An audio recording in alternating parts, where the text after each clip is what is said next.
There we go. We're already back up. Look at how quick that was. Look at how quick that was. Okay.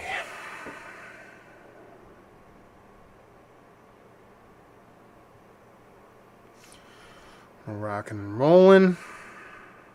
I am off. For those that don't know, I am off for the next... God. I am off for the next... I don't go back until January the 5th. 4th or 5th. I forget which day. I think it's the 4th. So I took the week leading up to Christmas and then next week off. So I'm kind of pumped. I needed this time off. Like really, really badly. My work has been insane. I've been beyond stressed with work to the point where it's been doing me dirty kind of health-wise.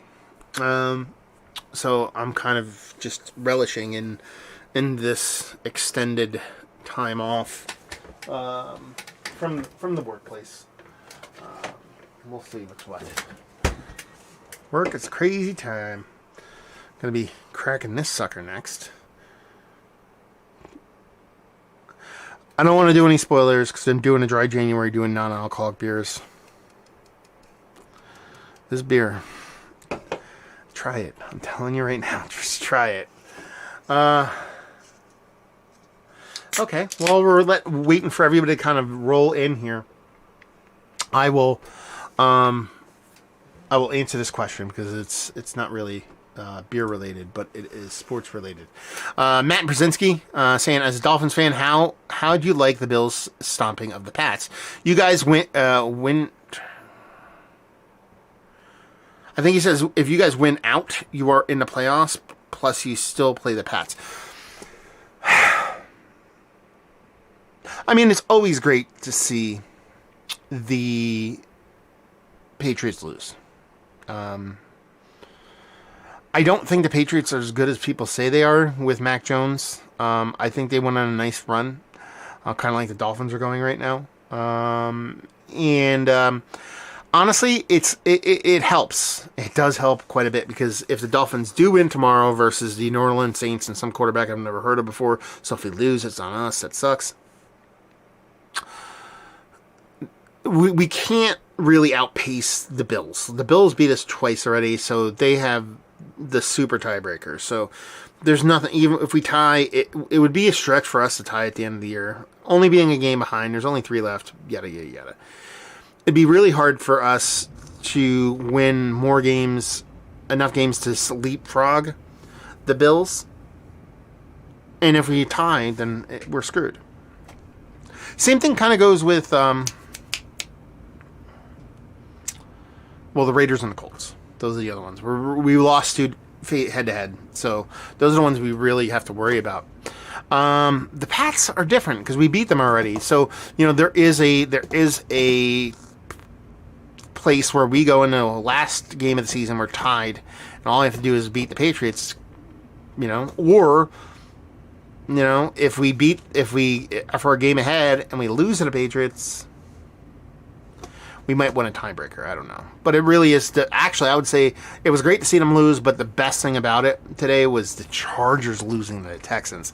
That is a spicy meatball right there. That really helps the Dolphins as far as playoff seeding. Because it really is one of those things where it's like, are we going to really do anything in the playoffs? Does it really matter if we make the playoffs? Because I don't think we will. I think the Colts and I think,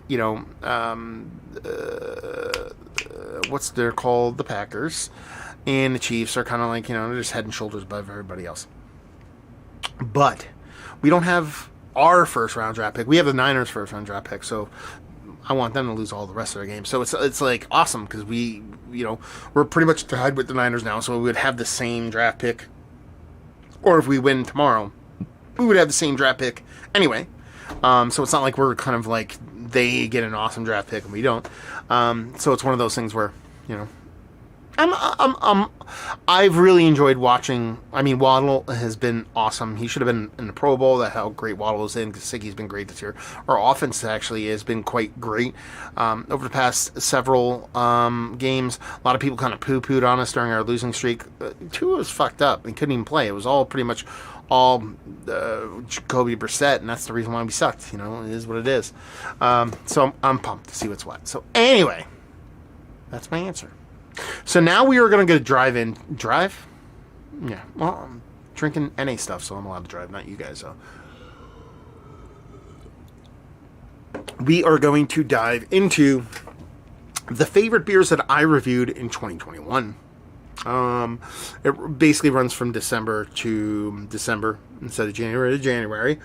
And this, like I said, this list I put through very, very haphazardly. Like, every year, I kind of talk myself into trying to figure out putting in a secret character in the description or somewhere, so that way when I go to do my best ofs, I could just search for that secret character, and it will just show me the beers that I love. Like when I go, oh, I remember this beer's amazing. When I go to post it, make sure I include that secret character, so that way when I search for the beers that I really enjoyed, because by the time at the end of the year, I'm like, wait, which ones did I really, really, really like? And I forget. So what my very scientific, very foolproof method is what I do is I download all the beers that I reviewed in the past calendar year, and I just look at them. And I go, oh, I remember that one's awesome. Oh, I remember that one's awesome. And then, like, let's say I've had a bunch of beers by a specific brewery, like, you know, Hot Butcher or Fox Farm, those kind of breweries. I just leave them all that I've done, because I don't remember which ones are great. And then that usually whittles down. Well, it'll be a lot less going into next year, but I did a ton of reviews this year. It whittles that list down to 100 reviews. I eliminate all mystery beers. I eliminate all homebrew. And I think I eliminate almost all live reviews to a certain extent. And then I basically just click. I go, okay, I remember loving this. I had one or two from this brew that was amazing, and I did a bunch of them. Leave that go, and leave those in there. And then I whittle it down. That usually gets it down to like 40 beer reviews I have to go through. And then what I do is I click on, you know, I have them all in an Excel sheet. I click on them. I go in through each one. And I try to click to the point of the beer review when I talk about, is it one of the better beers I've had as of late, Mount Rushmore status.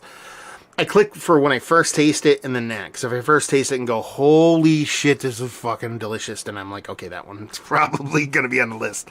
And then that's how I do it. It's really kind of quick. Let's put it this way. That 40 list down to 20, I started doing that today. That's that I did last second. So if I miss something, if you're like, dude, you love this beer and it's on your list, it's because I suck at this.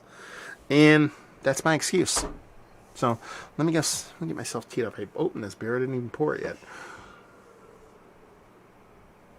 yet. I'll start the video because I want to.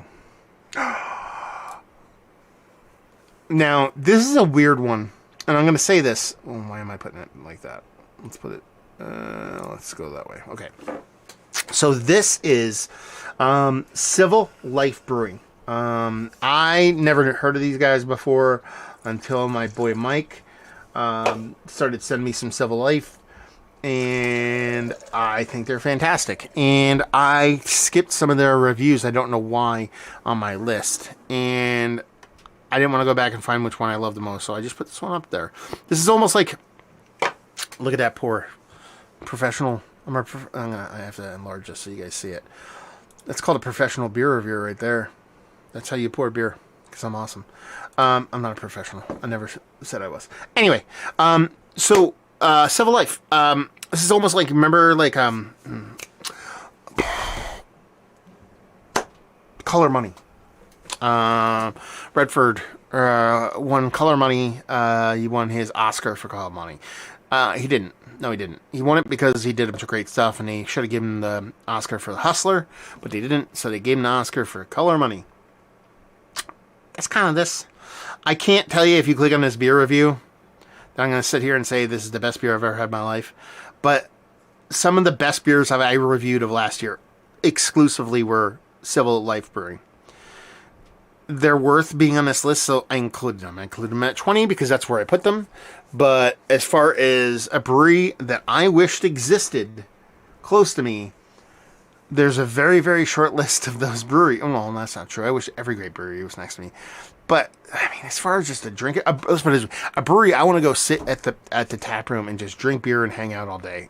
And drink very delicious, old school style beers. This is a premium bitter style ale. It's a bitter.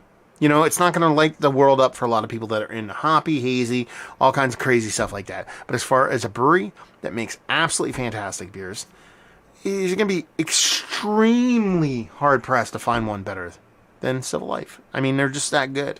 And they deserve to be in the list. So I put them on there. Like I said, I couldn't speak to this beer specifically right now. I just know that their stuff is absolutely fantastic. Why did I do that? Anyway. So there you go. We're off to a rocky start because that's how I do. Not rocky. It's just, you know, usually to come out of the chute firing on all cylinders. And that was a little bit of a generic one. Now, the next one we're going to dive into. Let's put it this way. The next one we're going to dive into, I have to wait for the goddamn ad on my own video. Is Courtesy. Get that focus right, baby. This is courtesy of my boy, Chuck. Look at that. This is Keep It Together Brewing. This is their Grace of Maybe. I really, really enjoyed this brewery. You know, it's a mixed culture, low ABV, kind of like farmhousey, whatever you want to call on it. It's that kind of beer. You want to think Hill Farmstead, you want to think Suarez, you want to think, Wunderkammer, those kind of things, side project, certain things that they do. That's what you want to think of when you think of this beer. Avery Swanson, I believe, is the brewer there. She used to be a brewer at Side Project, I believe, and at Perennial for a bit. If I'm mixing up my facts, I apologize. And it was just one of those beers that was just like, you know, when I first had my first table beer from Fox Farm, or first table beer from, again, probably via Chuck for Side Project, is that kind of effect. And that you're just like super delicious, super tasty, super pretty. Pretty beer is the name of the game here. And, you know, these are the beers that really kind of I want to drink. Like, you know, a lot of people kind of talk about, you know, big burly beers and big aggressive beers and large formats, whether they be stovepipe cans or 750s, and they're just like, yeah, man, you know, I miss the days of the you know, the Hunapoo and the 750 or this, that, and the other thing, and big, huge, you know, angry chair in a 750. I don't want to drink those beers in 750s. At a share, if I'm going to a share with a group of people, they're great in a 750, but sometimes I just want to pop a 750 milliliter bottle and just kind of chill and hang out and drink it to my head.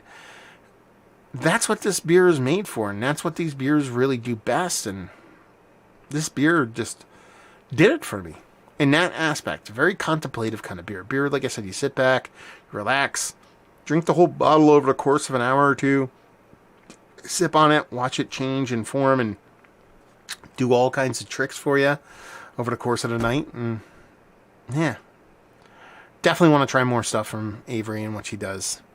Super pumped. Just a very, very pretty beer. And like one of the cooler, newer breweries that helps, you know, sometimes with these lists, you know, you kind of think about them, you're like, oh, the new boy or girl in town, or they or them, doesn't really matter, in between, all that fun stuff. And I had a taste. It's like, you know, when the dealer gives you the first rock for free. You know, Chuck gave me the first rock for free. And it was delicious. So there you go. A little all together brewing. He sent me 2 bottles. The one I opened in Beer Troop Palooza. I forget which one I liked more. That's what I'm saying. I put this up at the end haphazardly, but either as a whole on both end of things, they belong. They belong. So there you go. I'm going to be a little bit shorter with these because I'm looking, because I am, you know, I got 20 to get through, and it's already 9:16. Mike McCann chimed in saying, I think she brews at Half Acre, doesn't she? I don't know. I thought she was just doing her own thing. Let me see. I'll look it up real quick. Because we are Instagram friends.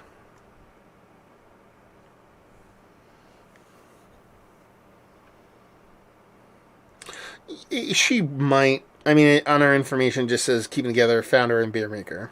I don't know if she works, but I'm sure somebody. We got a ton of Chicago people in here. You know, so they'll be able to answer better than I would. Burn says 750 is often too much of a commitment for one person for sure, and that's why these like sub 5%, sub 4% table beers aren't for me. You know, you dive. You know, I have no problem diving into a big, huge, burly beer at 8 ounces, but you giving me these nice kind of soft little. Okay, there you go. Chuck's cluing us into what's what. She contracts out of Half Acre. So she brews at, well, you want to make the distinction. Does she brew for Half Acre or does she contract out of Half Acre? There's a big difference in that. You know, it's like, is she making beers for Half Acre or does she use Half Acre's facilities to make her beer? That's the difference. When you said, I think she brews at Half Acre, my knee-jerk is she works for Half Acre. I don't think that's the case. Chuckle, let us know.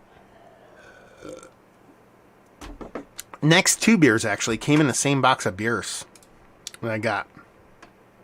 From actually Tavour. Yeah, how about that? 2 of my favorite beers I've had of the year, and they came from Tavour. First one is Monkless. This is their Belgian smash beer, brothers beer. It was a single hop, single malt smash beer from Monkless, and I love this beer. Like, this is the stuff, again, you're going to see a theme here until you get towards the top where all the stuff is super thick and dark. But man, this beer, I wanted this in a keg at my house. I didn't want this beer in a stove because that was a big stovetop can. I drank that thing way faster than anybody should possibly drink anything. These are low ABV, Belgian influenced, Belgian yeasted little pale jammers, little hoppy pale jammers in the most beautiful way possible. I can't even tell you. This beer is just like, god damn, it was so good. Man. Like I said, it was a Tavour thing. I think I asked him. I think it was like, hey, just send me something. Send me crushers, stuff that I can just rip and chug and do a bunch of stuff. And this was so good. So good. I forget the hops they use in this one specifically. I believe it's on the bottom of the can. But the one that I did, I think someone actually commented specifically on saying that one was amazingly good. And it was just everything I want in beer. You know, like some of my favorite beers in all of beerdom is, you know, Belgian stuff. It's what really kind of got me into beer. So when I can get these kind of, these Belgian influence yeast-wise kind of little hop-forward little jams, it really is kind of checking all the boxes and what I enjoy in a really drinkable beer. And this one definitely showed and proved. So, yeah, first beer I had from Monkless. I've heard of them a couple of times, never had anything from them. But all in all, you know what I mean? Having that one beer and having it be such a small beer that could go 19 different ways in a bad way, especially from a mail order service, it did not suck. So, yeah. And the next one, like I said, we'll just jump right into the next one and just kind of talk about that because it actually came in the same exact box. This beer, honestly, an ad popped up, so I gotta wait for the ad to clear now. This beer was so freaking good, and it was a super simple beer that was like, okay, this is like, I think the flagship beer at this place. This Westerly, Double Mountain Westerly Pilsner. I thought this thing was bonkers good. I mean, it had a hang tag on it. It had a embossed bottle. I was like, okay, there's a lot of like pomp going on here. I'm like, what are they just trying to make the beer look good by putting stuff on it? And I drank it. If a West Coast Pale Ale had a baby with an IPL, with the most delicious hop process possible for that kind of beer, it was just good. I love this beer. I love it. It was like drinking water in the most beautiful beer hop combination way possible. Yeah, I loved it. I think it was fantastic. I never heard of Double Mountain before. I never heard of this beer before, obviously, but I never heard of the brewery before. You know, and when I popped that kind of, when I popped the case of beer I got from Devore, and this is in there, I kind of got a little hot and bothered because I was just something about all the window dressing. The label's ghetto, like you'd find them from an old school brewery, but it had the hang tag on it, and you can't really tell it, but it's got a lot of embossing on the bottle. The bottle's really, and actually I probably show it here right now, the bottle's crooked, so it's like almost like having the bottles like made. I think it's coming up here. It just dawned on me that I think I talk about this. Is that like the bottle's got to be made at some like old school bottle factory that uses like molds, and the mold has been used so long that they probably refurnished the tip of the mold for the caps, so the caps still fit, but they didn't fix the rest of the mold, and it's just like, it's crooked, man. Like, it's crooked. I don't know if you can't see it that well, but it like leaned heavily in one direction, like wieners do on a lot of dudes. And yeah, well, I didn't have to say that, but I did anyway. Anyway, but man, that beer was so good. I want to drink all of it. Oh man, I want to drink all of it. Yeah, I don't even know what else to say about it. It's just, think about a hop again, like I said, think a hop forward Pilsner, in the sense that a West Coast pale had a baby with a pale lager. That's it. That's how good it was. God damn, that beer was delicious. Yeah, I want more of that. And I think they were super hyper cheap, because I went up looking at the brewery. Like, afterwards, I maybe even did this right during the video or something like that, kind of looking up there what they have in the price point, and it's like cheap AF. Like, you can get a case of this for like $30 or something like that. I'll buy that all day with that goddamn beer. So good. So the only thing, actually, in this beer came in the same box. I did not know. I keep getting ads on every video I click. This sucks. Okay. This came in the same goddamn box. So we have three.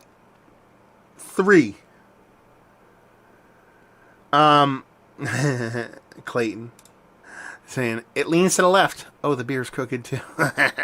You know what I mean, brother. This is in the same goddamn box. So you're sitting there in like Tavor or whatever. Tavor this, Tavor that. Three of the beers. I think three. I don't think there's any more Tavor stuff on here. And they're all came out in the same box, though. You have to remember that, too. They come out of the crisp, clean box, and Tavor is based out of the West, so you have a lot of West Coast breweries, so I think that might have something to do with it.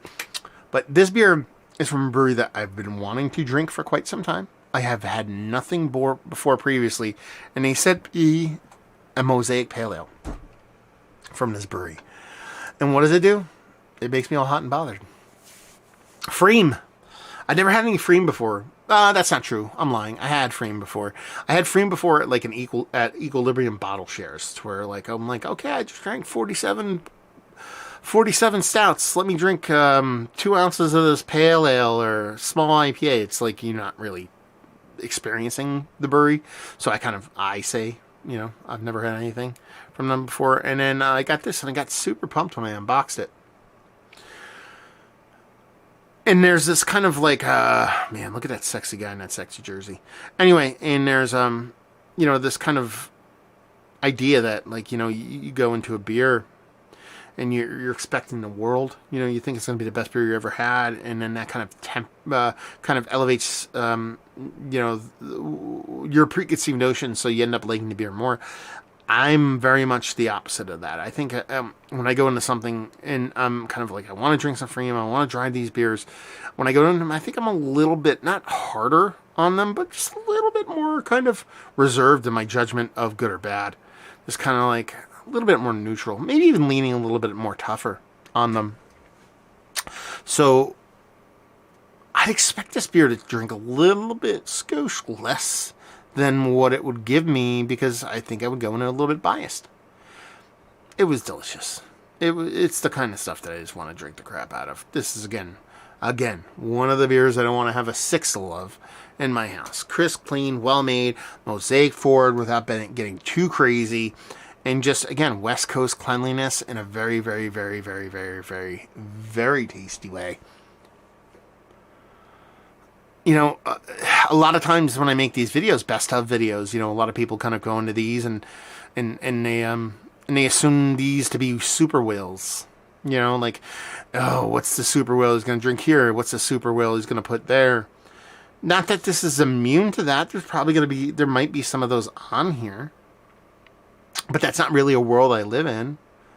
You know? And a lot of times just good beer makes the list rather than just a rare beer. You know, I try, you know, go out of my way. I think all of us who do these kind of things on the internet go out of our way not to be that person that purposely just says something's good because it's hard to find. You know, let's put it this way: a bunch of shelfie, like I made my shelfie list. There was 5 beers on that shelfie list. I moved over to this list. I'm like, oh, I bought that off a shelf. Be like, why are you pigeonholing this into just a shelfie then? You know, it's kind of one of those things where you just want to be like, no, this is worthy of being on the best of list, regardless of it being a shelfie. I think like a couple of top 5s or 10s are shelfies. That's how it is, man. It's just good is good, and that's all I really care about. And this beer was really, really good. So if you dig on pails, crisp, well-made pails, and you're really a fan of Mosaic, God damn it, I wish pFriem was closer. I wish all these breweries are closer. Just so much good beer, man. So much good beer in a very, very, very cool way. Oh.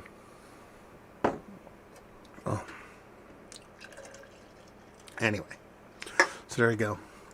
And as I said in the other video, if you guys have had these, if you've had these, let me know. Let me know, like, you're like, nah, man, I had this and this sucked. Just so I know. That's your opinion, but I do want to know.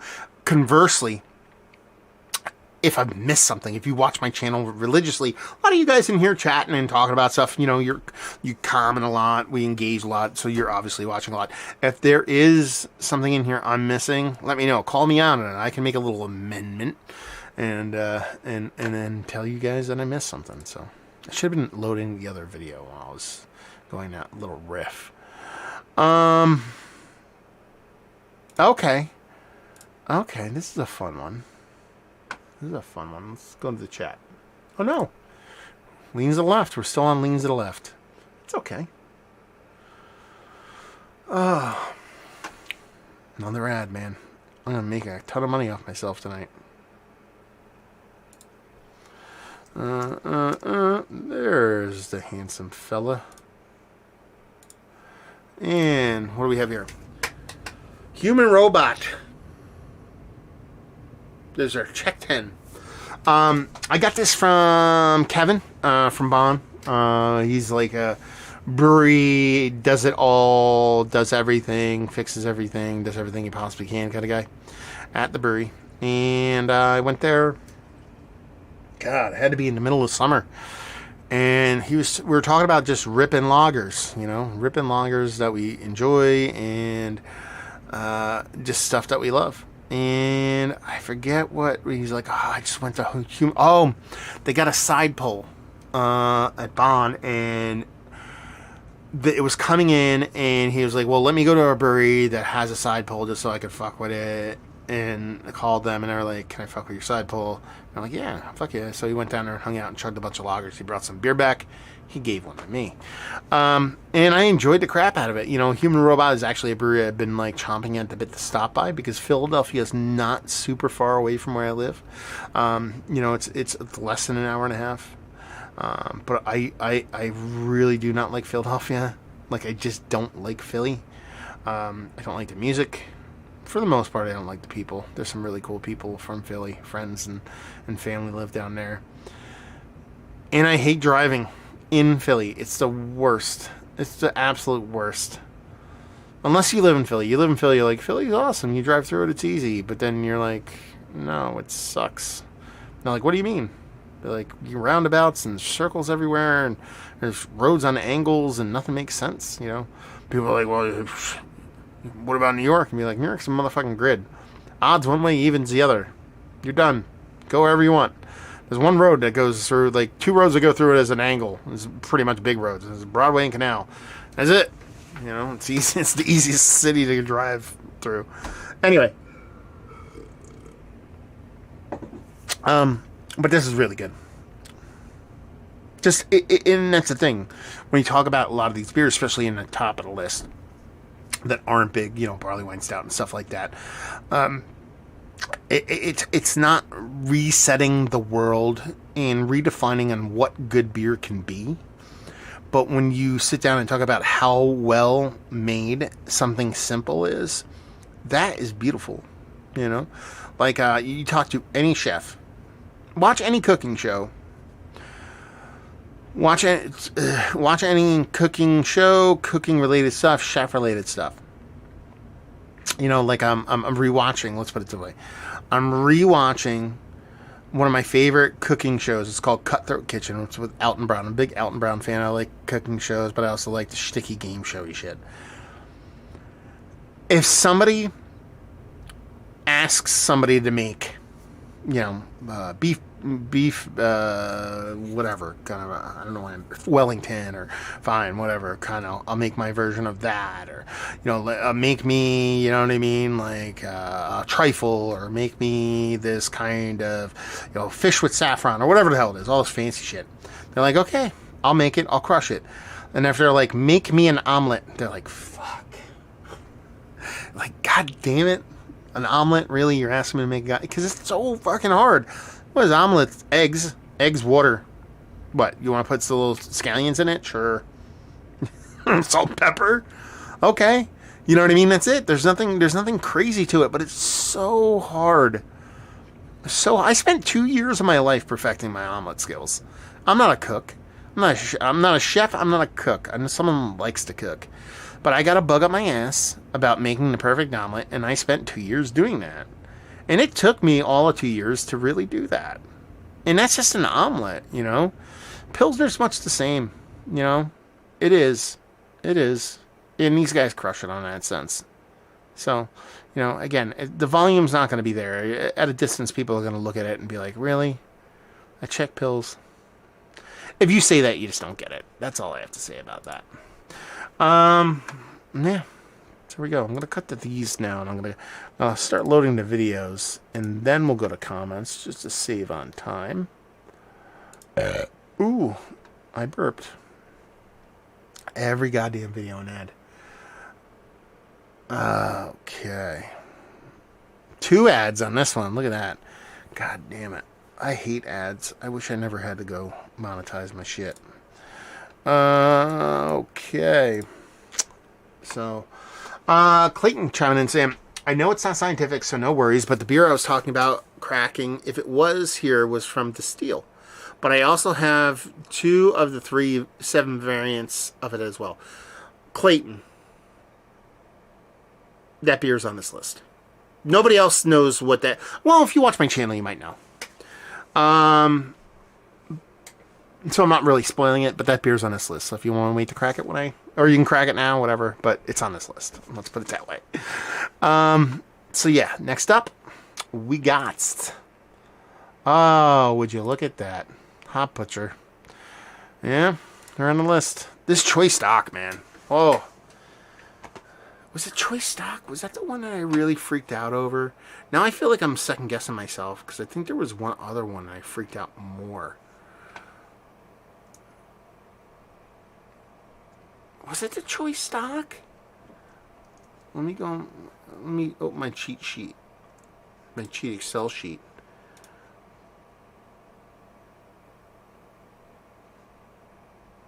Maybe. Oh, I didn't do. So here are my. You probably can't read that. These are my honorary mentions. I think I meant to put Hop Butcher's Coarse Grind Hustle on here. We're gonna sub this one out. Or is it on the list already? Did I already put it up there? Are they on there twice?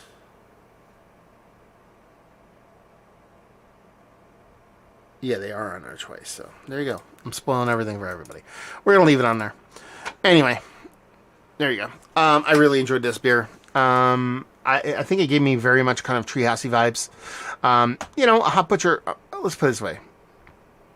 They send me a lot of beer. They send everybody a lot of beer. I mean, you know, pretty much like every YouTube channel out there does Hop Butcher stuff. I'm not saying that in a disparaging way. Actually, I'm saying the quite opposite. They actually view YouTube and BeerTube as a viable source of information for beer. I think that's one of the biggest kind of hurdles that a lot of us that do this kind of thing, that do like video content on YouTube and other video formats, you know, a lot of people view it as like not legit. I mean, that's kind of how it rolls in every one of these things, where the tech news tends to be the opposite. For some reason, tech news is, I mean, it kind of makes sense, but, you know, a lot of people view BeerTube as kind of like, haha, look at those goofy dudes over there. We are real journalists because we write words on paper. But Hop Butcher is one of the breweries that embraces that. And that's a good thing, you know, it makes you feel good about that. Now, that being said, you know, it's not like I'm I would say, and I think all of you would say that from watching our videos, I'm definitely not a Hop Butcher apologist or homer. I do like their beers quite a bit. They have 2 on this list from this year, but I've also talked pretty ill about some of their stuff. Now, you also have to factor in, and I'm not trying to apologize for putting it on the list either. I'm just trying to explain that, like, you know, if they send me a box every month, that's probably on the low side. They probably send more, probably every 3 weeks. The more ammo you put out there, the more shots you take, the more you're going to hit. You know, so for them to actually have 2 videos on here, if you look at some of the other breweries that have one, you'd be like, well, the ratio of beers that you had from that brewery compared to this brewery are completely lopsided.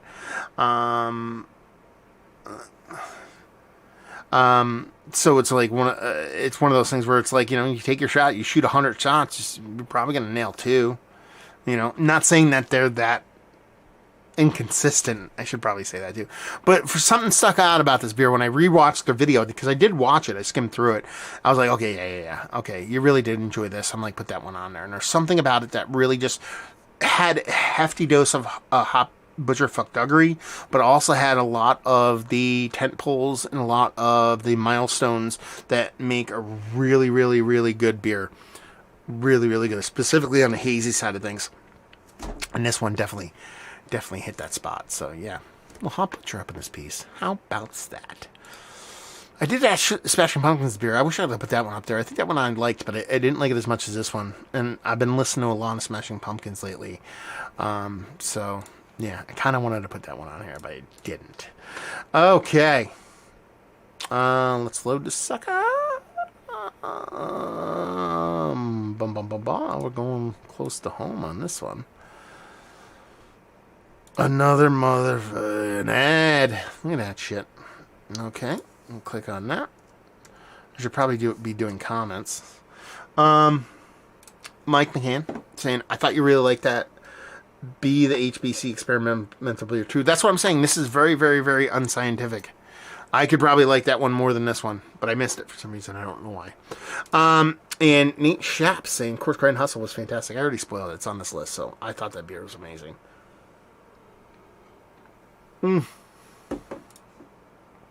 So close to home, we have Fox Farm. This is their BraamBijou. It's basically, you want to think of raspberry. It's a fruited lambic style, but out of New Jersey kind of beer. That's the best way I can kind of classify it. There's a whole bunch of stuff in this. I think there's vanilla. There might be cherries in this, I believe. I believe raspberry. There's a lot of stuff going on in this beer, but this is knee-jerk reaction, and this is where that kind of, like, this isn't the best beers I had last year. This is the best beers I reviewed last year. I think I've had 1 or 2 beers last year that I liked more than this from Muckraker.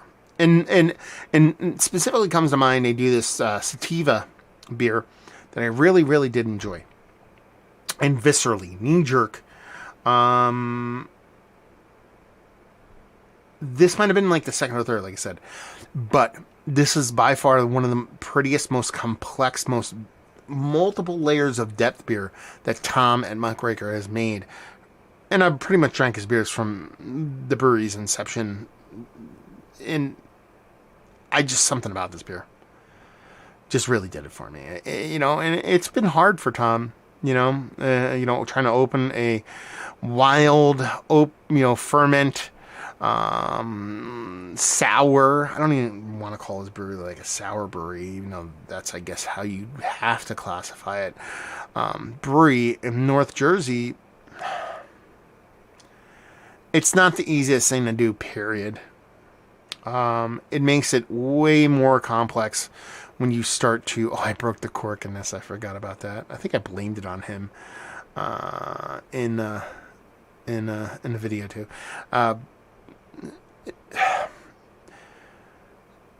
Basically, it's like you're opening a niche brewery in a niche market in a niche state in a niche location.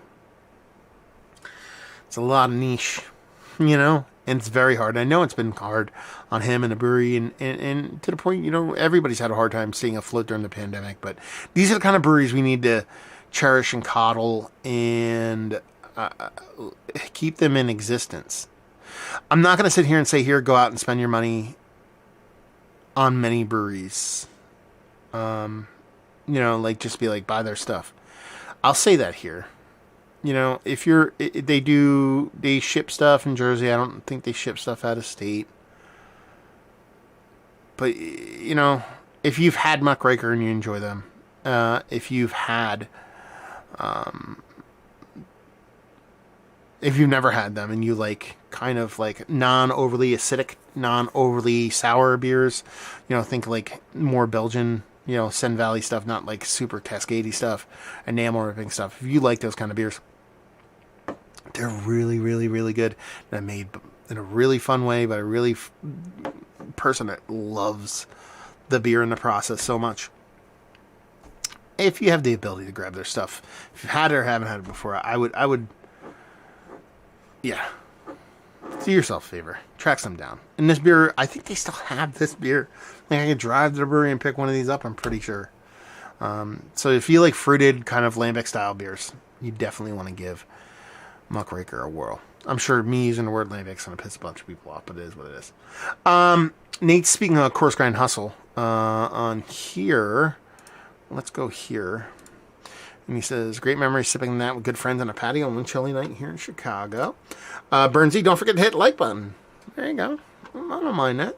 And Sergio thinks, it says, keep them together and Hop Butcher nice. I produce the Beer Temple podcast in Chicago, and we have Avery Swanson and Jude from Hop Butcher on the show recently. Beer that changed my life. Oh, that's pretty cool. Avery, I haven't talked to her in person, but I'm on that text level with Jude, or Jeremiah actually. I've spoken to Jude several times, but Jeremiah I speak to more often than not. But the Hop Butcher dudes are some of the nicest dudes going, and I'll definitely check out the podcast, man. That's very cool. I know the Beer Temple, and I know it. I've listened to podcasts. What the fuck am I saying? Because I just dawned on me what you're talking about. I haven't listened to it in a while, though. So I'll definitely go back on it and listen to it, because podcasts are my jam.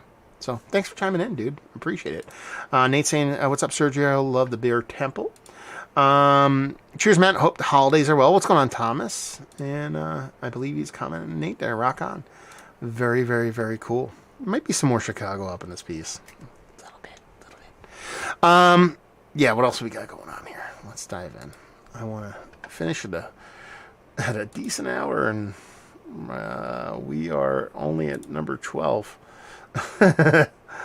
This one actually was one of my favorite beers. Obviously one of my favorite beers of all last year.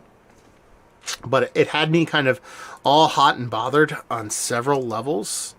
And that be, this is Tynt Meadow. This is a English Trappist ale. So for those of you who like our old school beer drinkers who drink Trappist beers and stuff like that, you know that Trappist isn't exclusively Belgian or Netherlands, if you're going to kind of lump in. When I think of La Trappe, I think of almost Belgium because of how close it is. But, there's a lot of places. There's places in Italy. There's places, I believe there's Austria. And, you know, obviously here we have Spencer, Trappist Ales in the United States. But Tynt Meadow is one of their newest ones. They're based in England. And this is their Trappist quad. But an English-style Trappist quad is sent to me by Adam from Mercy Beers. He's not a big beer presence on YouTube. He's very much more a live stream hanger and commenter. More just purely like in the beer and just likes to talk about it quite often. He sent me a box of beer, and this is in there. He sent me a bunch of stuff, you know, from a lot of bigger breweries over there. Maybe it's my Trappist Belgian dark homerism at play here, but I really, really, really, really enjoyed this beer for a specific reason. One, they were spot on across the board as far as a Belgian quad should go. Their candy sugar was on lock. Their yeast was definitely kind of, everything about it was really what you'd expect from a really spot on Belgian style quad. The big difference here, they went English hop on it. It was very much, I don't remember the exact hops they used in it. It was very much Kent Golding, very much Fuggly. Not hops that you would typically put in a Belgian quad, but there was something about it that sang inherently English on the hop side of things while staying super close to its roots on the yeast and malt and Belgian candied sugar side of things, that it was just, honestly, it was just a fantastic beer. Absolutely fantastic. I mean, you know, like I said, this is kind of what you see now. Me sitting here is kind of what you're going to see moving forward as far as like beer reviews go and stuff like that. So I threw out all my bottles of beer that I had in my background there. I regret throwing some of them out. I'm like, man, I just threw them all. And I was like, you know what, clean slate, let's do something different. There's a couple I regret tossing. And I think this Tynt Meadow one was one of them. Just because I love that bottle shape. It's the old school Thomas Hardy's pint bottle shape. But the label is so cool. You can see how they kind of cut the label. Yeah. Man. It's a very tasty beer. Now, this is definitely going to be something that, you know, I would imagine you'd only be able to get in England. You know, a small brewery like this, I don't think they're going to be at any point to export any of their stuff anytime soon. You know, these monasteries, typically, they can only brew a specific beer for a set amount of time until the Trappist badge organization allows them to brew different stuff. So, but if you ever are over there in the old, jolly old, and you see one of these, I would not hesitate to crack one open. It's just that tasty of stuff. Clayton just cracked a rye variant. A rye variant of what? Who knows? Maybe we'll find out in a little bit. So yeah, let's click on another video link so I can just open another ad. There we go. I should crack myself another beer while this ad's going. There we go. Actually, we've been alluding to this beer all night long. It's that Coarse Grind Hustle, son. This beer is great. If you actually go... Actually, let me get myself teed up here. Grab myself a little NA Wine Handstefaner. Taking those non-alcoholic jams. Doing a bit of cleansing in the old life until February. This beer... All you have to do is you take this, go to this video in my account, and just go to the point where I taste it, and then you'll know how much I like this beer. I just start like getting angry at it. I liked it that much. You know, just that good of beer, man. And honestly, like, I'm gonna sit here and tell you right now that I think as a whole, how do I phrase this without sounding too whatever? As a whole, I think I enjoy Hop Butcher's dark stuff percentage-wise better than I do their hoppy stuff. There's something about, I mean, that original, what was it, the Colombian Exposition Stout that they did was an all-timer, amazing beer for me. And a bunch of their darker stuff have been fantastic. This is the one that I was like, drank it, and I was like, it reminded me of that. It reminded me of that OG Colombian Exposition. Just such an amazing beer. So good. God damn it. Good God. What did they put in this again? Obviously coffee, but brewed coffee. Oh, and toffee. That was the addition to it. I think that toffee really did kind of bring this to a next level. Like the toffee almost added as an age accelerant on it, because I think a lot of times when these darker beers, whether they be Barleywine or Stout, when you let them age and age gracefully, I think that toffee element is one of the biggest ones. That sugar daddy, raisinetty toffee thing that tends to come out. That's my favorite portion of the show when it comes to these bigger beers. And this one kind of skipped the line a little bit with that little bit of toffee addition. A lot of times people add the toffee, it just comes off as an overly sweet element. But I think they brewed this so mindfully that they let it be bittering. They brewed it more in Russian Imperial Stout range, to where they had a nice bittering component, both from roasted malt and a roasted roasted malt astringency and a hop bitterness. To where I think when you add that toffee to it, it just doesn't, and coffee too, bringing the bitterness, it just, that toffee doesn't add it out of, what's the word, out of balance sweetness. It's just great, man. God damn, I love that beer. Oh, man. When they nail it, man, when they nail their stouts, they just nail the crap out of them, so, good God. Yeah, Coarse Grind Hustle was definitely up there. What number was that? Let's figure out where we're at. I think we're at 11. I heard my kid crying. He's not, though. That's the one thing as a parent, though. Like I see, we're in the top 10. That was number 11. Ooh, top 10 status. This one was super good. Super good. This came from, I believe Mark sent this to me. I'm sorry if I missed that, Mark. Pretty sure this came from Mark from Chicago area. No, Detroit, sorry. You'll know why it's Detroit in a sec. No comments, so we're not going to go over there. Yeah, we're doing this. Bell's, the 35th Expedition Stout. This beer is so good. Listen, I am an Expedition Stout loyalist. I think this beer is fantastic. I will drink it all day, every day, on all of the days. This one, though. Good God, that was delicious. Oh, I forgot this is when I cut all my hair off. God. Life is changing. But yeah, it's something about this. It just hit all the marks. Because, I'm a big Russian Imperial Stout fan.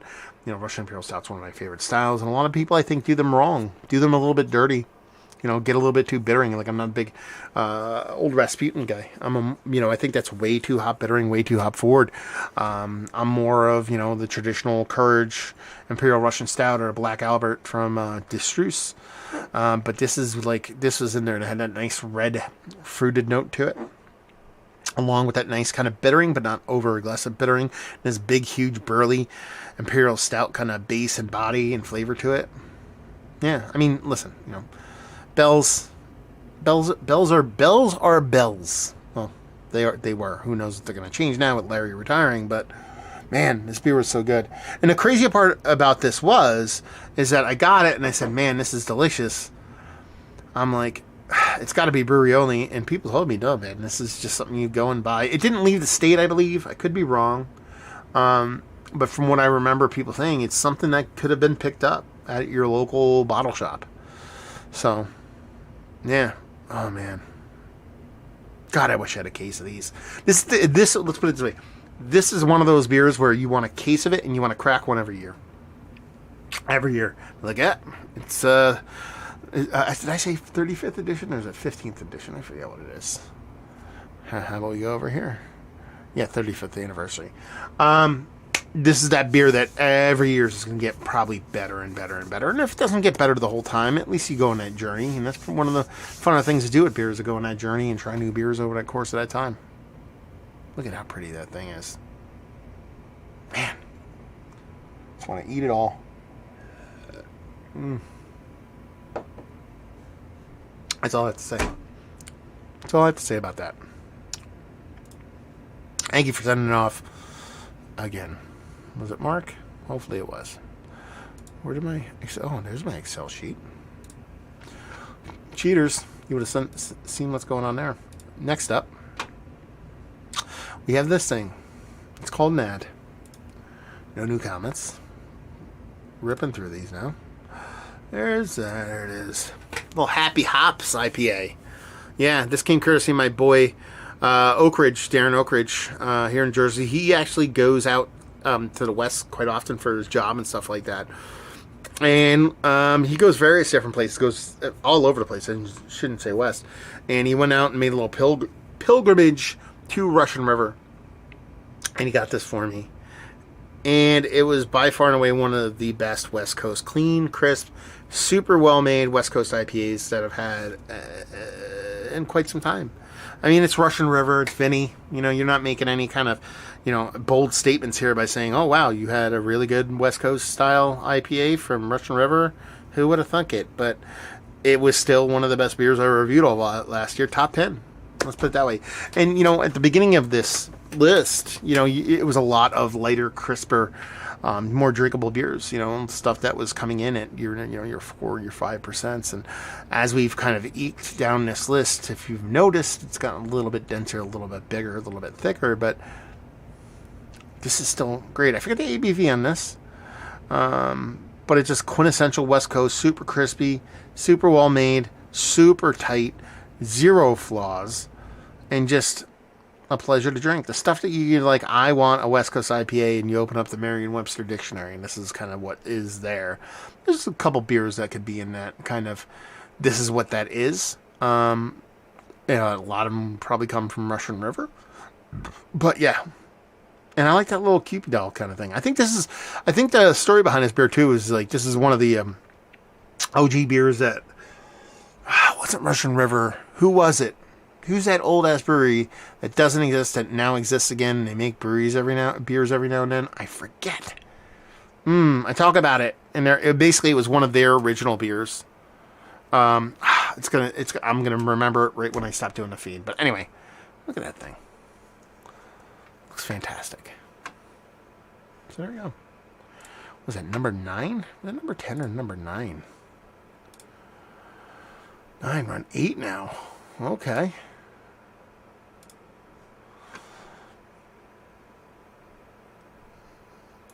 Oh, holy shit. There was no ads. How is that possible? Sometimes you get lucky, I guess. Anyway, we can't have my favorite list without having some Fox Farm up in this piece. I believe there might be 2 Fox Farms on in here. So there might be 2 Fox Farm in the top 10. I don't think I included one of theirs yet, so I'm pretty sure there's 2. This is a Hazie, this is Tangle, and this is really, really, really, really good. Like, just fast forward it. Let's see, I'll fast forward it. How about that? Can I fast forward it to when I taste this thing? I think you see me getting angry when I taste it, because I like it so much. Here we go. Let's see how I act when I taste it. I think I get, like, angry. I think what I say is I want to fight everyone.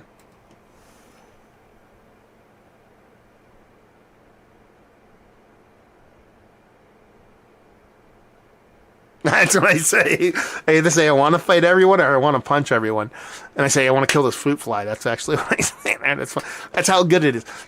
Like, there's a level, and when I say I like stuff, there's a level. And it's like, oh, that's really good. God damn, that's really good. Curse words, that really good. When I say I want to fight somebody, that's like the best of the best of the best. And it just really is. I mean, Fox Farm,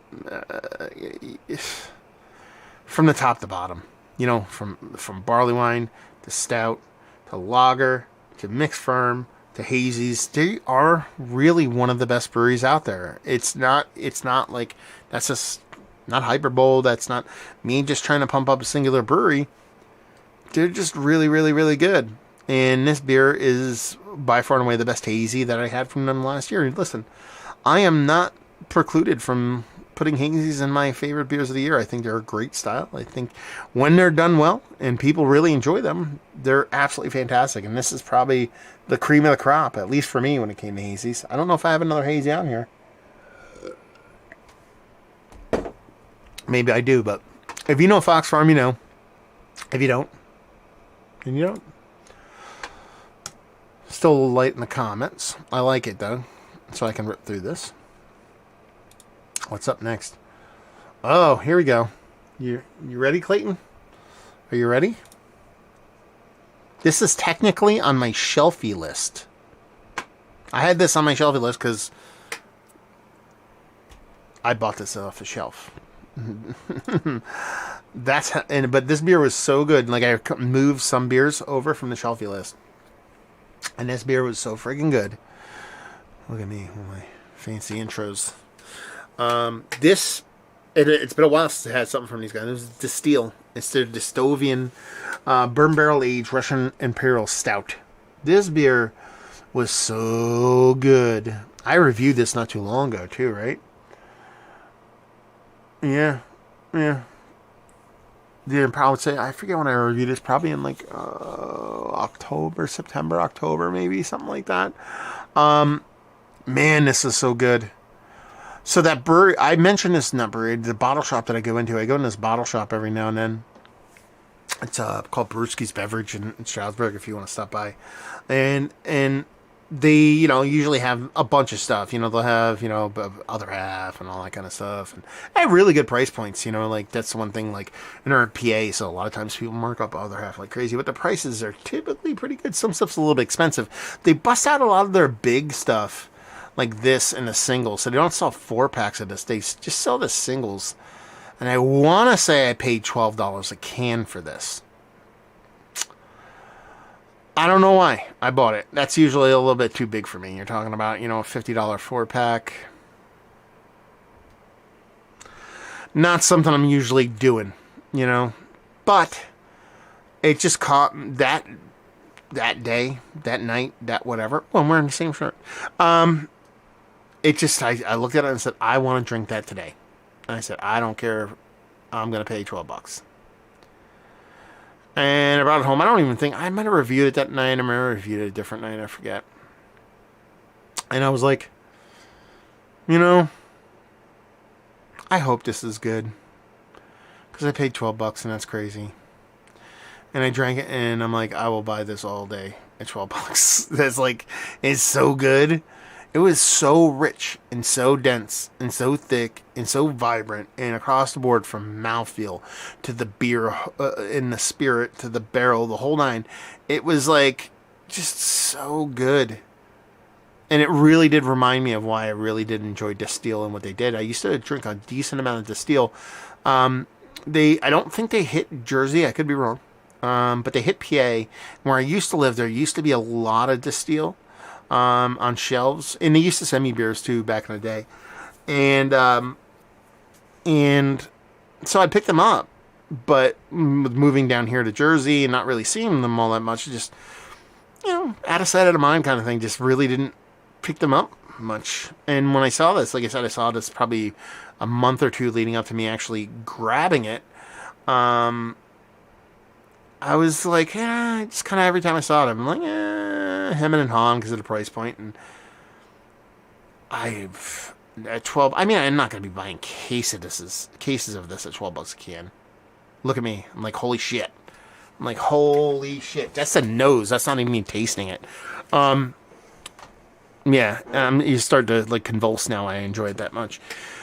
It's just that good, and honestly, if it's sitting on shelves, like I can buy it on a shelf. I know 3 places that I saw it on shelves. If this is stuff that's just sitting on shelves, man, just buy it. And again, like I said, at price point, it's definitely something that not everybody can do, but it's worth what I paid for it. Let's put it that way, like that's the thing when I'm talking about price point. Some beers are just, just a little bit too out there as far as cost goes. I had hesitancy buying this at $12 a can after drinking it, knowing what I'm getting for $12. I have zero hesitancy. And over here in the comments, you have Clayton saying he paid $11 here and he's 30 minutes from the brewery, so that's what they pay for that's what they charge. That's still pricey, but again, a lot of times it's a crapshoot. You can't really rely on Untapped and Beer Advocate. It's not really great data for the consumer to kind of whittle through there, and I just love it. There you go. I don't know what else to tell you. What you want me to tell you? Every beer after this is going to be freaking amazing. So 'tis what it is. Let's click on, that was number 8. We're gonna, actually that was number 7.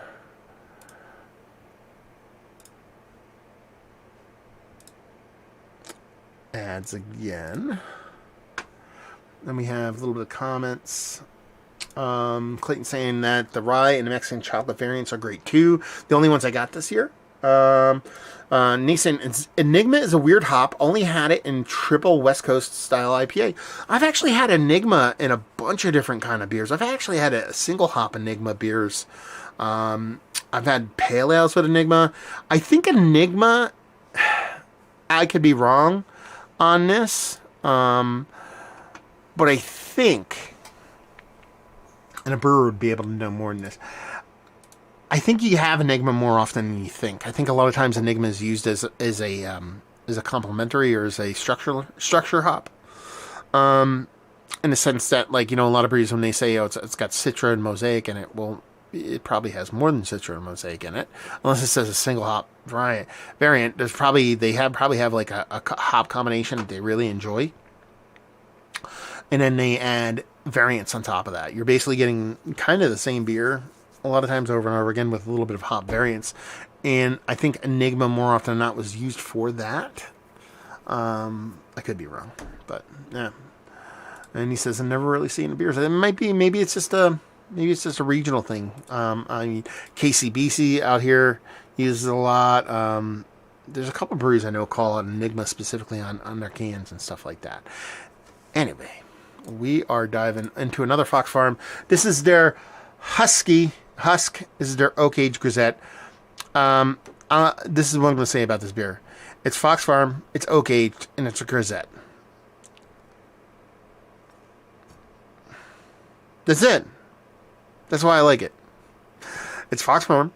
Their light farmhousey mixed culture stuff is always fantastic.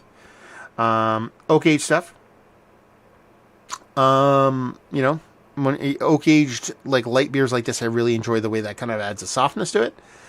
And it's a Grisette, man. It's hitting all the things from a brewery I really enjoy. That's all I have. I mean, I'm not really going to add much to this. I'm actually going to dive into a comment. I'm just curious, just because I don't have really much else to say other than that. It says, Zach Hunter here. Good evening from California. When was the last time you had a beer from Flying Monkeys? Oh, man. Flying Monkeys. He's from Canada, not California, by the way. That's why I asked about Flying Monkeys. The last time I had a Flying Monkeys beer was their Chocolate Manifesto. Because I re-reviewed it. I think it was this year. So sometime this year. I found a couple of year-old bottle. It wasn't the cans. It was still in bottles.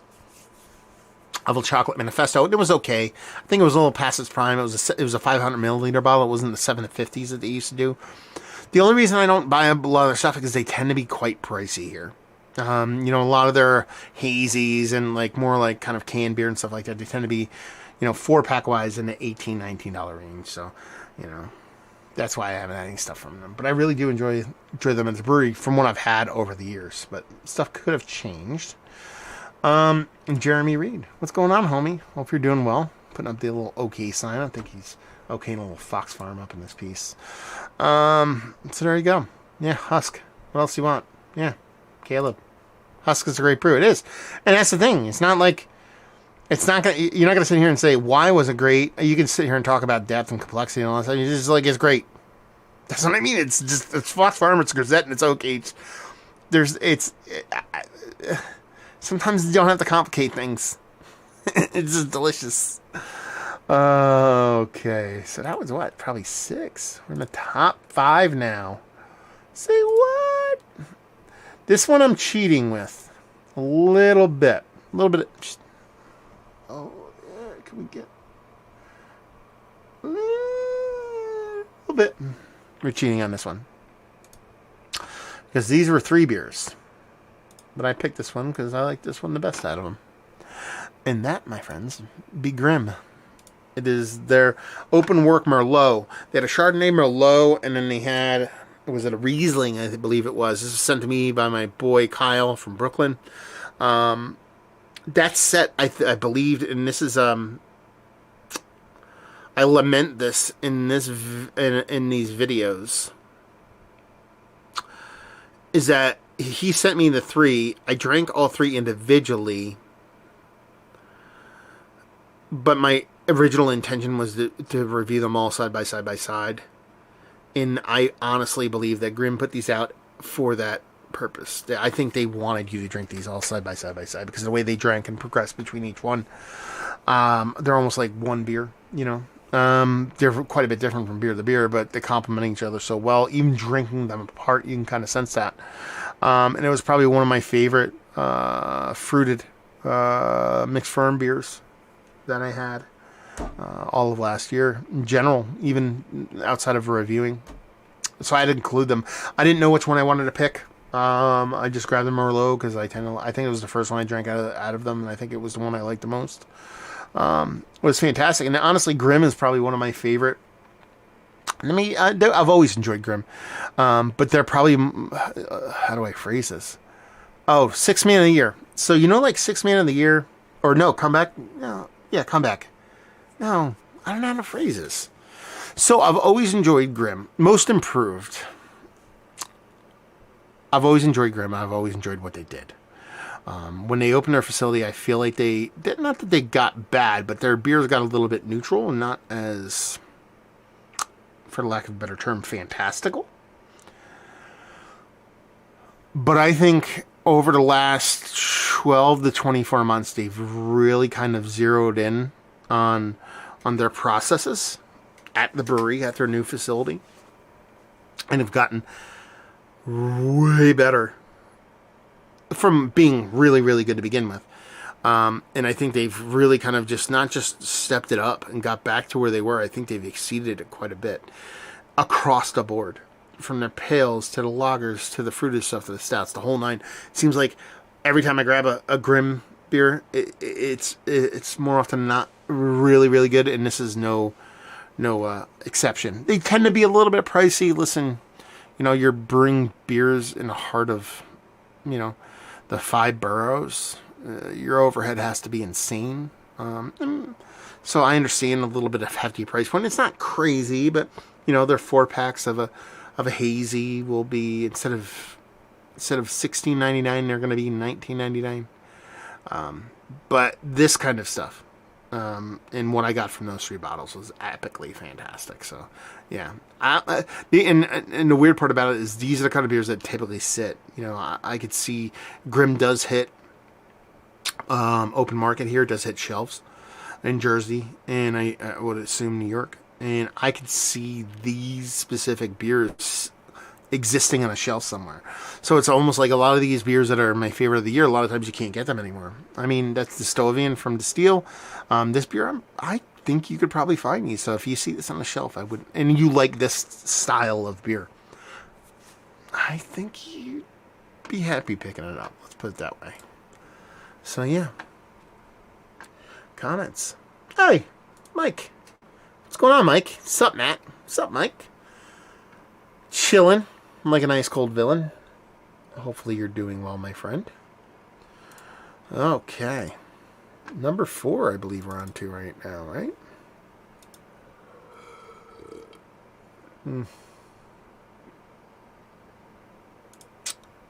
This is another shelfie. So one of my favorite beers of this past year, I purchased off a shelf.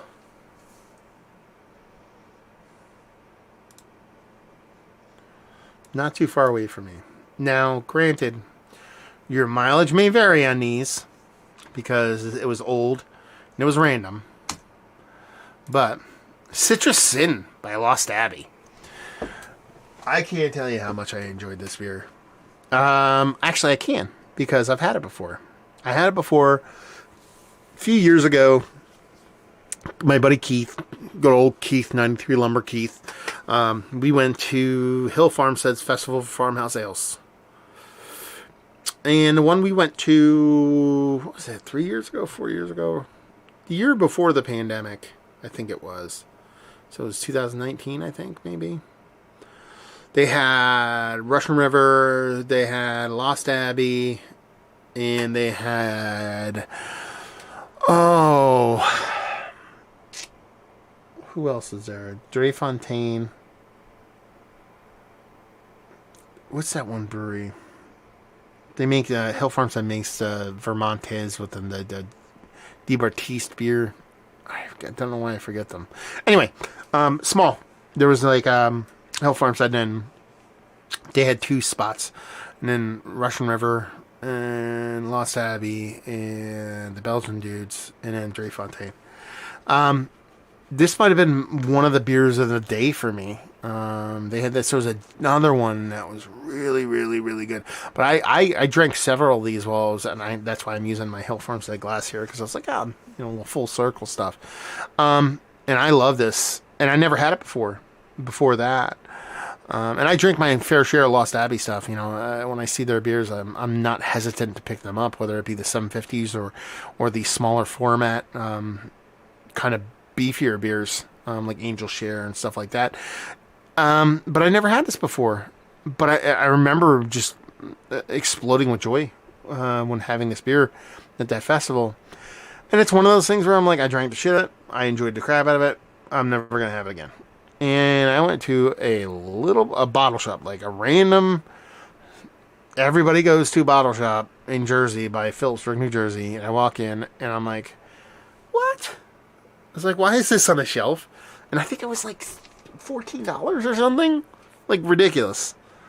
And I'm like, I'm buying this. I don't know what year it is. I might have deciphered it and talk about it in the video. Actually, I'll tell you right now. 2018 is what I called out as. You can see up there in the top, vintage 2018. So this is reviewed last year. And it was just so perfect and so pretty. Man, I love that beer. Lost Abbey's so great. I had my first, I wouldn't say big disappointments, but the first Lost Abbey beer I had that was like, I was like, okay. I reviewed not too long ago. It was it was a holiday brown ale. It was a couple years old. I just don't think it was meant to age.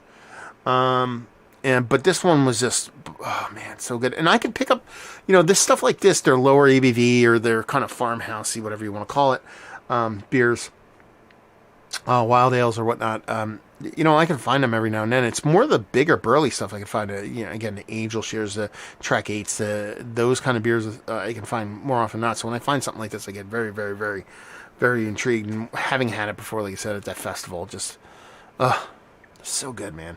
So glad I found it. Wish I had more. They only had 1 bottle, I believe, on the shelf. Otherwise, I would have bought multiples of it. But yeah, not too shabby. Jared chiming in. He actually says, I love Lost Abbey. I can usually get a good variety of 750s around me for under 12. Pretty underrated in my own opinion. Yeah, I mean, Lost Abbey has that kind of old world shelfy stink on them. To where I think, there's, they still have their hits, their Cable Car and DuckDuckGoes and stuff like that. People still like covet stuff like that. But all of their other stuff, like the Angel Share used to be a really big deal, and some of those other beers like that tend to be a big deal. But now it's like people kind of look at them like, you can just get them, so they're not a big deal anymore. A lot of people tend to frame availability as in not that good, which doesn't make any sense in the world. I don't mind that. That means I can find them. And Lost Abbey has that kind of thing going for them, so yeah, they're by far and away one of my favorite breweries.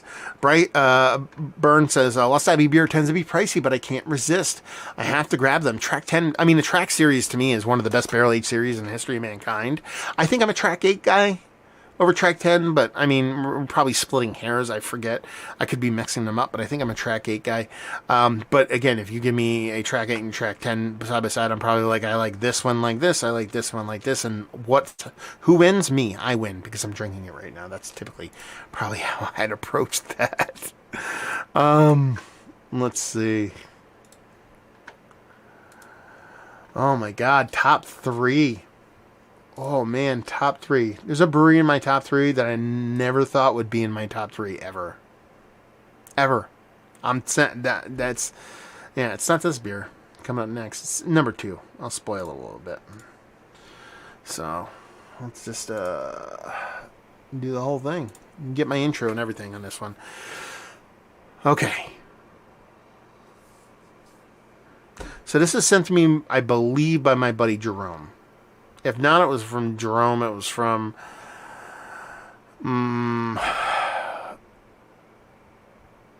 Jeff. Is Jeff or Jerome? I forget who sent it. Might have been Jeff Gordon. Could have been Jerome. I don't know. Whoever sent it, thank you very much. The other person, I'm sorry. But Wooden Cleat. No! No, this was from Steven. What am I saying? All Kane and... when I get stuff from Kane, I think it's Jerome or Jeff. This actually comes from Steven. So what happened is that Steven was coming to do Beer Tuber Palooza. And he kind of shot me off a message. And he said, hey, man, I really like Kane. He's like, I want to order some Kane, but they don't ship my house. He's like, can I order a bunch of Kane to your house? Because I live in Jersey. And he's like, I'll just pick it up when at Beer Tuber Palooza. And there we go. And I believe, I could be wrong, Steven, correct me if I'm wrong, is that he ended up, all that beer, he caught and he grabbed a bunch of beer, all the Kane, and he went to leave. I Irish goodbye it at Beer Tuber Palooza, but I was like, hey, here's all your beer before I leave. And he missed this. I don't think he was supposed to give it to me. I think he was just accidentally left it behind. And he's like, just drink it. And it ended up being the third favorite beer I had all year. It was just basically just a rich, dense, absolutely delicious barrel-aged monstrosity of fantastic proportions. I am a big Kane fan. I think Kane has one of the better barrel aging programs. Period. Not just in the state, not just in the country. Period. But they aren't immune to misses. They do a lot of barrel-aged stuff, so there can be some misses involved. I think this is one of the best, if not the best barrel-aged beer that they've ever made. It reminded me very much, quite a bit different, but it reminded me very, very much of the Hardys, of the JWs of the world, but of Kane's own volition.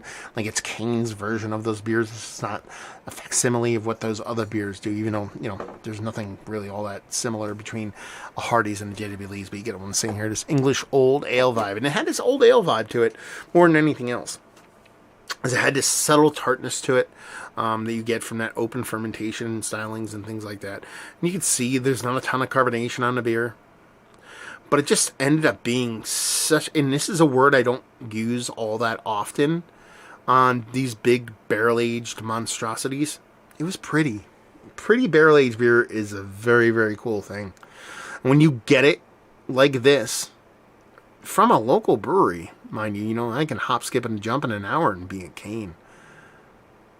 This is really good stuff. Really, really good stuff.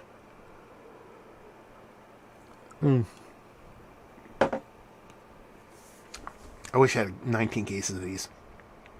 And the thing is, I think they knew they had something special because these are in those little tiny, what's the size of this bottle? It's probably 11.2 ounces or something. It's not even a 500 mil or anything like that. 12 ounces, something like that. I don't know if they made such small batches they originally intended it, but I think maybe they were tasting this out of the, pulling a nail going, okay, we need to make a bunch of bottles of this. So let's just order some smaller bottles for this one, because I've never seen Kane do bottles this size before. That or they just were like, okay, let's age something for 1 billion years in a crazy way. And we'll have to put it in these bottles just because we'll have to spread it around. But man, that's such a good beer. God damn, it's such a good beer. Ugh. Yeah, that's number 3. Trio. A lot of darkness. A lot of darkness coming up here. There's my list. Oh, yeah, cheating. Cheaters. Keep forgetting to click off that. Okay, and this I picked up off of a shelf. This next beer. I picked this up off of a shelf. I reviewed this in May.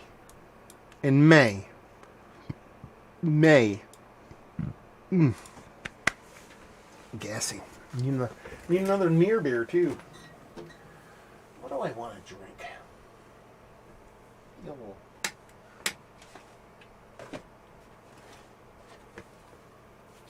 Jump on athletic. jammer here. I picked this up off a shelf in May. This would be, like I said, a brewery I never thought would ever be in my top 5. Hop and Frog. I'm not a big Hop and Frog guy. Not gonna lie to you.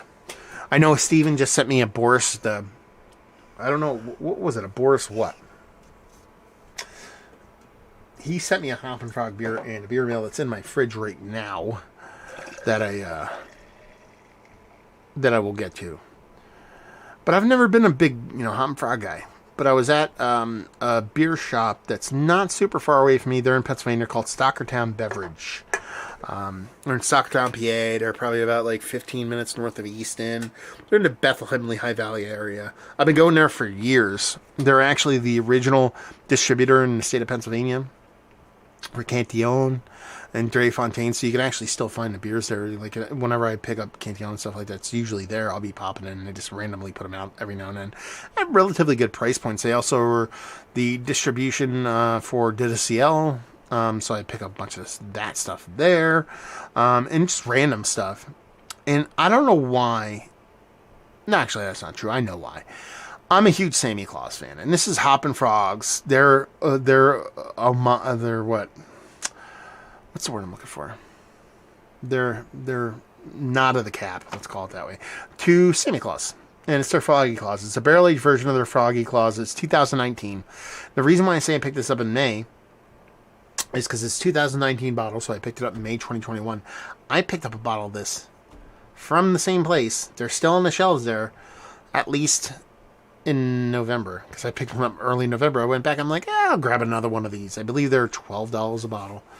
And this was so good, I didn't even know what to think. It was like drinking. I think I talk about, obviously you watch the video if you really want to know kind of any in-depth information or what I thought about the beer. Look at those legs. God damn. But this is the closest I've ever had to a 10 to 15-year-old Thomas Hardy Ale with that little time on it. You give me North Coast Old Stock. If you give that to me with 15 years on it, it's gonna drink kind of like a 15-year-old Hardy.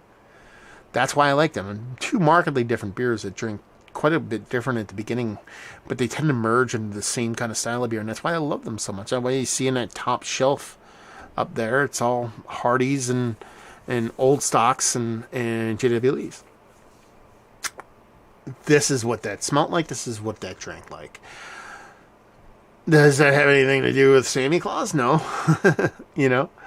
But man, there's, lager be damned. They call it a lager, fine, whatever. It's a lager. But it drank more like that beer. And I couldn't believe it because, again, it's not like I've been a huge or any kind of Hop and Frog fan, but man, God, it surprised the shit out of me. And to this day, it was, and still is, one of the better beers I've had. And it could still be had, I know they have several different vintages of this at that Stockertown Beverage. In Stockertown. I think they had 20. Did they have 20? And 21 maybe? I think they had a non-barrel aged version maybe. Then they had 20, maybe 21 there too. They didn't have it when I picked this up. But this one in particular was just absolutely delicious. It's the second best beer I reviewed last year. I shouldn't have to say anything. It is number 2. It's just that good. God damn. I want to go buy some now. Put them in the fridge so when I crack some beers in February, just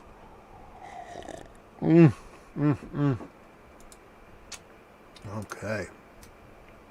No new comments. I like that view a little bit better than this one. Meh. That one's good. Actually, we do have a new comment. Let me get out of here. Clayton.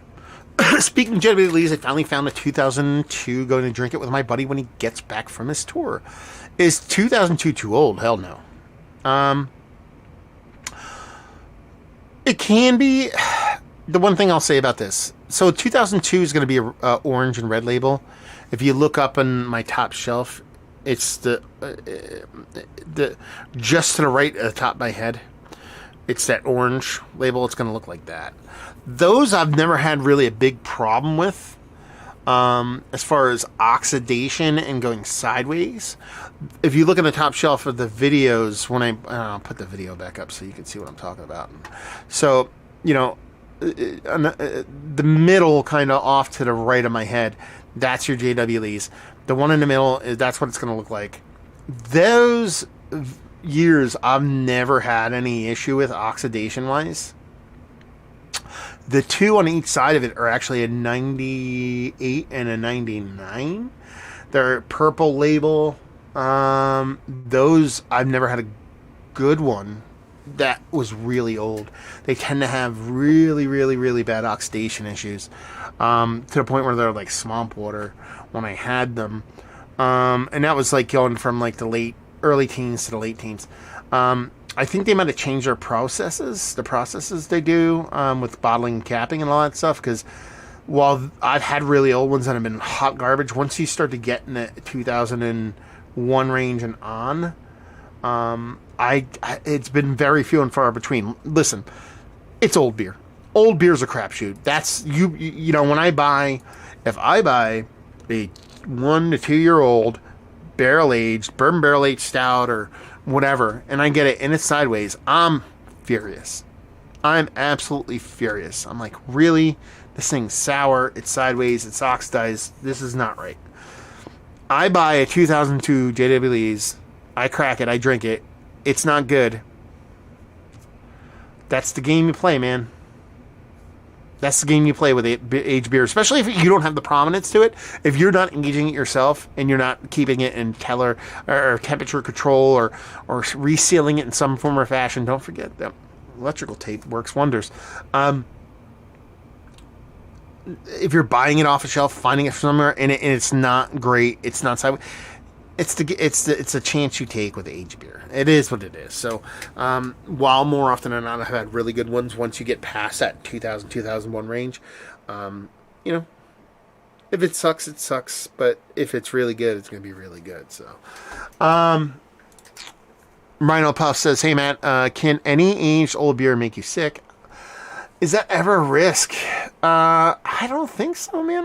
I would assume so. I assume there's got to be something. I mean, I don't think.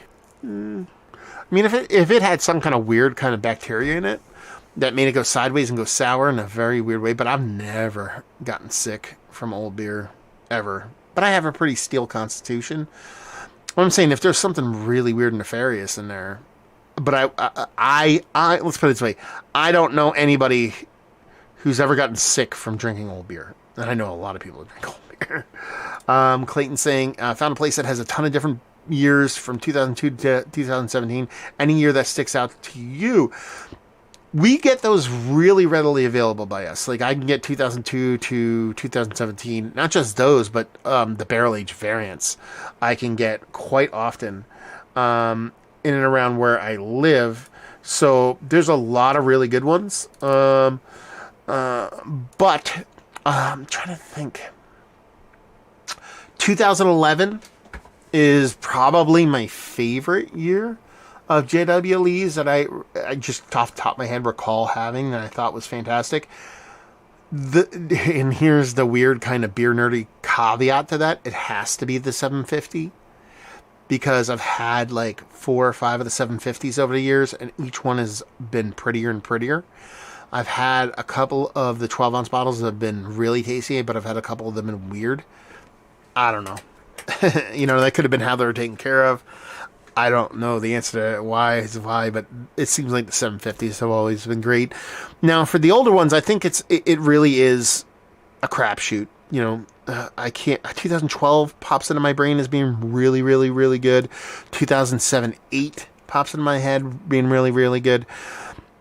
The barrel-aged variants are quite nice. I'm a big fan of apple brandy, so their Calvados cask is a big hit for me. Their sherry cask is fantastic. I will tell you this, though. I don't remember the year. I want to say maybe it was 2006.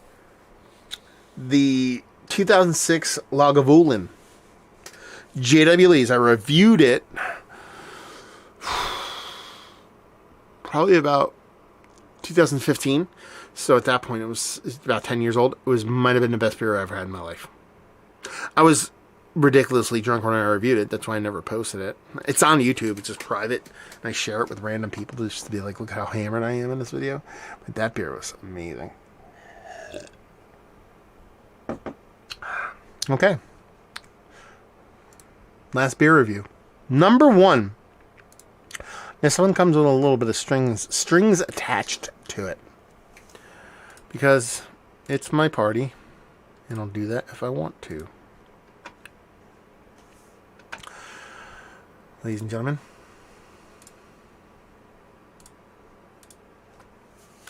VSOJ. The 2021 vintage.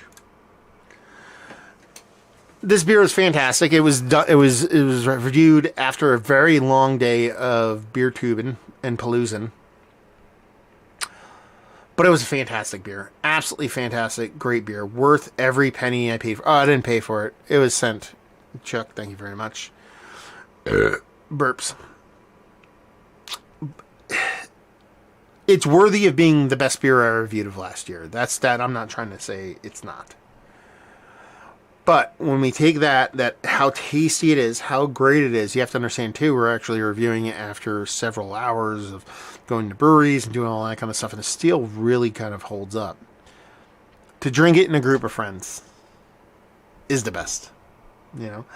And it's weird sometimes you say, like, you know, your favorite beer you reviewed all year and why was it delicious. A lot of factors go into it. Like I said, could be how it was handled, how it was taken care of. The mindset you're in when you drink a beer goes very much into how you enjoy and how you experience a beer. And to be surrounded by such awesome dudes, you know, dudes, dudettes, everything in between, because you can't see, you know, Katie was here and my wife was here at this party and stuff like that. To be surrounded by all the guys here, you know, Steven, you know, my buddy Mike there in the tie-dye shirt. He's not a beer guy, but a beer review guy, but he's from Jersey and he's a great dude. The Nerd Sense guys, Joe from the Beer Patrol showing up, you know, randomly out of nowhere. Kyle No Hype, FLX guys. My buddy Joe, Bird Joe from Burlington Brewing. And have everybody be there and drink and have fun and laugh and just laugh our goddamn asses off. And drink a really, really good beer that deserves to be there. But when you combine it with that experience of hanging with friends, hanging with people, oh, I've met all of these people you're looking at. Keith 93 Lumber. I met all these people because of this.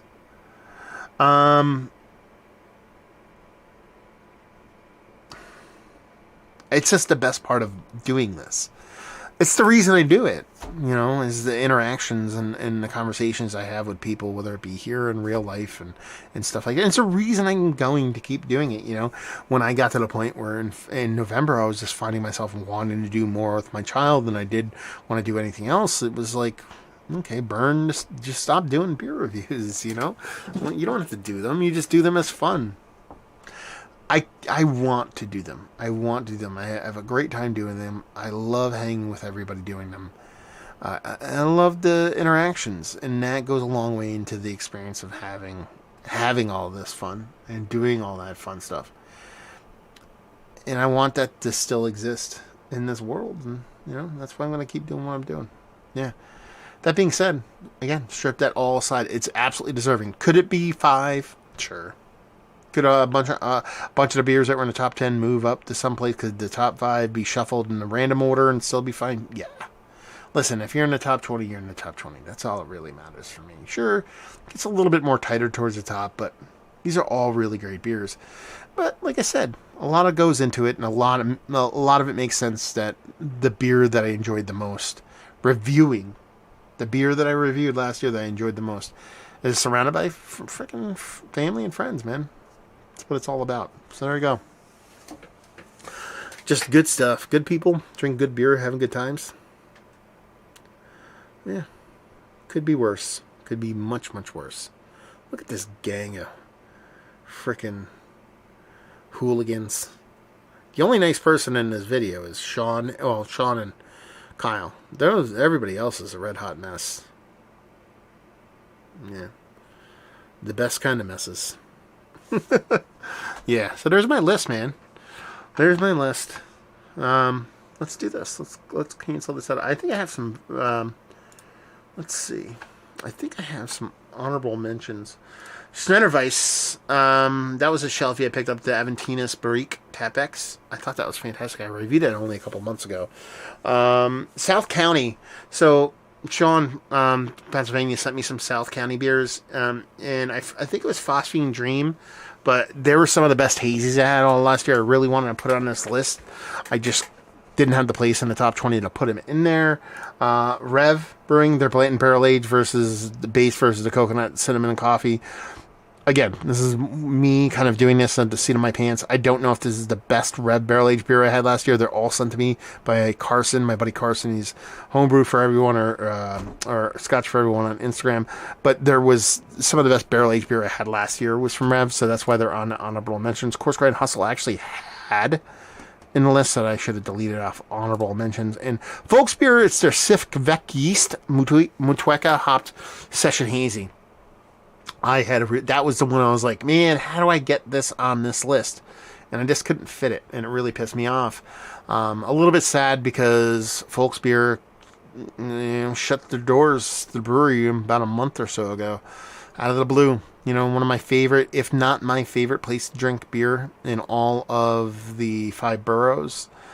And not just that, but they also made fantastic beers, and for them to kind of go the way of the dodo was very, very shitty to actually to see that happen. But yeah, to round out the 20, man, that's Civil Life. That's a lifetime achievement award because they just make awesome beers. I keep them together. Probably if I'm going to make a list of some of my favorite new breweries, they would be in the probably top 5. Monkless. Again, I've heard of them, never had anything. That little smash beer was awesome. Double Mountain, never heard of them, loved it. pFriem, always wanted stuff. First one I had was a Crusher. Human Robot, ripping those lagers out of Philly. Philly sucks, but the beer was good. Hop Butcher, both hitting Coarse Grind Hustle, which was, I would say, is a much better beer than that Choice Stock for me, but both of those deserve to be on there. Muckraker, the BraamBijou, it's a Spon on wood and wine and berries and vanilla. God damn. Go get that. That beer can probably still be had. If you want that beer, go get it. Mount St. Bernard, Abbey, Tynt, Meadow, Trappist, Strong Dark Ale. Just that combination of that traditional Belgian style Trappist with that beautiful kind of English hop. It was absolutely fantastic. The Bell's 35th anniversary. God damn, I love that beer. Russian River. Hey! The West Coast IPA. That made it on Who'da Thunk It. Fox Farm, Tangle, Hazie. That thing was so good. Yeah, like I said, that was probably one of the... Yeah, that was my favorite hazy the whole year. Shelfie, that the steel Shelfie was bonkers good. Fox Farm, that Husk, I mean, it's potable water. That's what I want in my faucet. That 3 set, the Merlot, the Riesling, the Chardonnay from Grimm, definitely worthy. It Lost Abbey, Citrus, and I was just happy to have that beer again. To find it on the shelf was instantly fucking insane. That Wooden Cleat from Kane, bonkers. Hopping Frog, that's Froggy Claws from 2019. I'm telling you. And that VSOJ. Good God. Look at that. Black screen. Clayton, by the way, February, I'll put a package together for you. What's the best way to reach you PM-wise? Just anywhere. You could, Facebook, Instagram, email me if you want to email me. Just matt@massivebeers.com with 1 T, not 2. Or massivebeers@gmail.com. Either of those ways. Or you can just DM me via Instagram or Twitter or Facebook. doesn't matter. Just get, any of those ways you can get a hold of me. Email's usually the one most people reach out to. You just got to remember. That's why I usually tell people massivebeers@gmail.com or matt@massivebeers.com, because a lot of people like to do 2 T's. I'm only one. I mean, I own a domain, so I could just catch all Matt with 2 T's, but I'm lazy and I haven't done it yet. But no, that would be awesome, dude. I'm excited. I'm excited to start doing beer reviews again. In general, like I said, I'm gonna do a bunch of non-alcoholic beer reviews in the month of January. There's some really good ones out there, and I'm kind of pumped to do that. So you're gonna get beer reviews. They're just gonna be non-alcoholic ones. Some of them are recorded previous to this format, so you're going to see a lot of the old bottle stuff in the background, just because I actually drink non-alcoholic beers regularly. It's not something I did just kind of out of the blue. So I have a bunch of reviews saved up for dry January. And you're going to see a bunch of newer stuff that I've been picking up, and some stuff, like I said, it was fantastic. And then come February, back to normal. Still not going to quit doing the hold on, there we go. Still not going to quit doing the non-alcoholic beer reviews. Like I said, I've done them before. I'll keep doing them now, and then we'll see what's up there.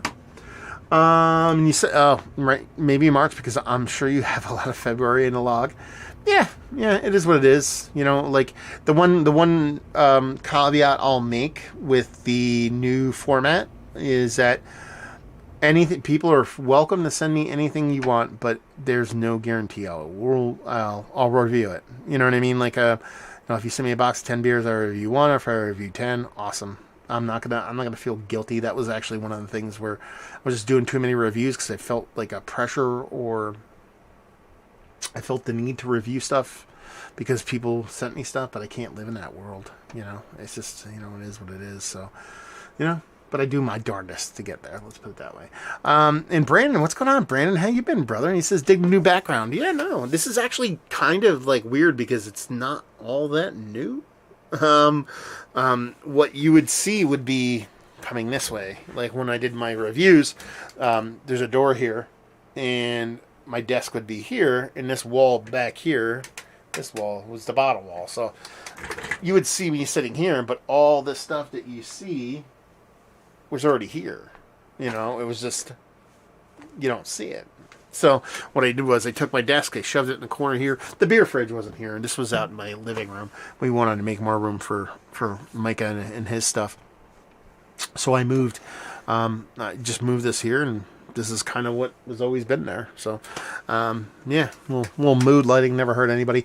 It's weird, though, because this room is going to become Micah's room within the next year. So I'm going to have to change shit again. Change doesn't suck. So there you go. I think that's it. Good seeing you, brother, Brandon. Nice to see you. It's been a while. So there you go. That's it. Best of 2021 in the books, along with the shelfies. The one thing about getting a nice camera is you just see like hair and shit everywhere. Hopefully you guys enjoyed this live stream as much as I did. We're almost on 2 hours now. If you can include the other video, I've basically been going for 3 hours straight. So if you don't mind, I'm gonna go. I'm gonna go watch the end of the football game, relax for a little bit, and go from there. So, like I said, hopefully you guys enjoyed this. Thank you very much for joining, everybody, for commenting. It's been a really good couple hours just sitting around talking about beer and chatting and stuff like that. And without y'all, it would suck not to do this. So, thank you very much. So, hopefully you guys enjoyed this countdown. Hopefully go check out the shelfie one. Let me know some of your favorites of the past year. Let me know some of your favorite shelfies. Let me know if I've missed something. You'd be like, dude, you went absolutely bonkers for this beer and you did not include it on the list, because I'm pretty sure there's going to be one on there. Mystery beers and homebrew aside, because there's no way for me to weed through those. Anyway, there you go. So hopefully you guys enjoyed this video. Hopefully you're enjoying some good beer now. Hopefully you're not crushing under the pressure. I appreciate that, brother. Hopefully